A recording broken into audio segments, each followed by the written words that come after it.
Hello and welcome to Puzzle Masters product review. Today we will be taking a closer look at the 5L Bean puzzle. This puzzle was designed by PitCam Go and made by Cubic Dissection. Difficulty level of the 5L Bean puzzle is 8 out of 10 on a Puzzle Masters difficulty scale that runs from 5 to 10. And the goal of the puzzle is to remove all aluminum parts from the frame and then put them back inside. This puzzle has 6 parts. The first one, this is the biggest one, is the frame. It was made from walnut, and there are 5 parts that are made from aluminum. At the first glance, they look very similar, but they are a little bit different.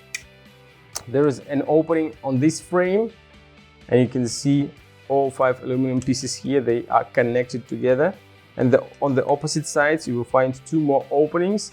There are 3 parts on this side and 2 on this. And you can use these openings, put your fingers inside so that you can move the aluminum parts by pushing them from behind.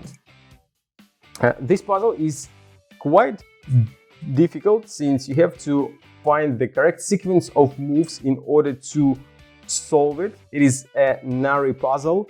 That means that you will do a lot of similar moves, a lot of exactly the same moves. It will be actually a sequence of moves in order to solve the puzzle. Right now you can find that you can move each piece just a little bit, but the last one you can move quite a lot.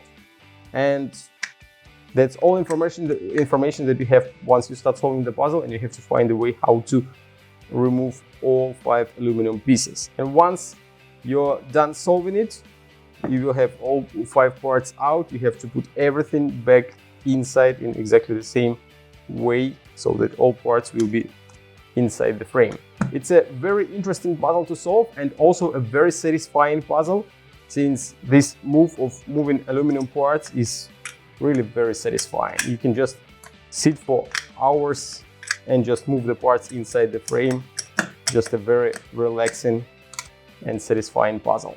If you like the 5L Bean puzzle and you want to buy it, go to puzzlemaster.ca. Thank you for watching. See you next time.